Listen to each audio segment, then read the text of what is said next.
We'll be watching you. Yeah, I'm Another area called calibration. And then finally, near that time, we'll talk about sharpening and noise reduction, because that way we'll keep our audience here, because I know we have one audience member that would leave otherwise. He's just waiting for that. Near the end of the day, we'll talk about creating books. Here I have a book that was made directly in Lightroom, where the entire layout of this book, everything about it, was made in Lightroom, and then it was just sent off to a printing service, and oftentimes that printing service can be done directly in Lightroom as well. This one wasn't, because we had a very short time frame in that this book was created, I think, about 3 days before this course began, and we needed to get a printed book in like 3 days' time. So we had to use an alternative service, which we can mention. Also, near the end of the day, we'll talk about extending Lightroom. You know, when are you going to go beyond Lightroom's capabilities, and what software should go to when you need to do that? So we've got a bunch of stuff to cover today. First thing I want to talk about is just copying over your images from a compact flash card, because we just simply haven't done that. I didn't have my camera with me the other days, so today I do. I'm going to pop out my little compact flash card. I have a card reader here that's just hooked up to USB, and see if I can get that card in there. And I have just returned from what I considered a real vacation.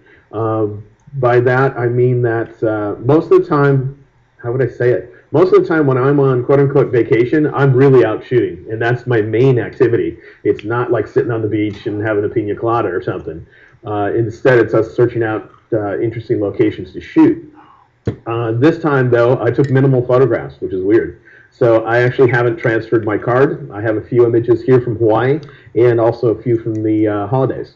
So let's see if this compact flash card is hooked up here. Yeah. All right. So what I've done so far is I just hit the import button in the lower left of Lightroom. I can do that again in case you missed it. Lower left down here. And on the left side, since it notices there's a compact flash card connected, it automatically chose that. And I have the option of ejecting the CF card after I'm done importing these photos, which I usually have turned on. That way I can just yank the card once Lightroom's done. So that's going to be my source. Up here at the top, previously we've just chosen add, which meant leave the images in their current location and don't move them. But instead, we're going to choose copy. Copy is going to leave a copy on my compact flash card and then copy some of it to my hard drive.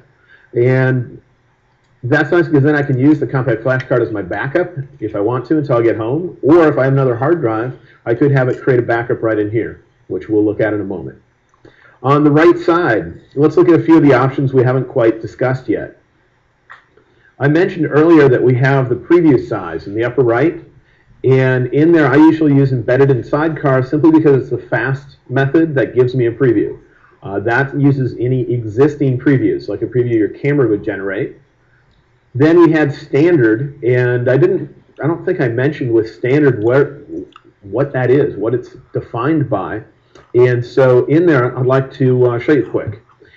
In order to change what standard means on your previews, you can go up to the Lightroom menu, which would be the edit menu if you're in Windows. And in there, I believe it's under catalog settings.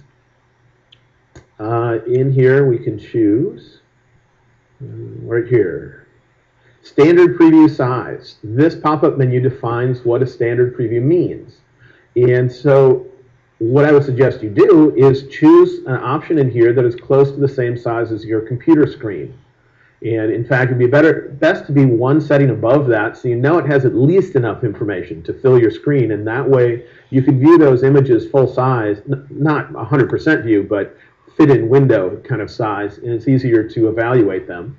With this, though, the higher the number you put in here, the more space all those previews are going to take up. So we want to make sure it's not up too high.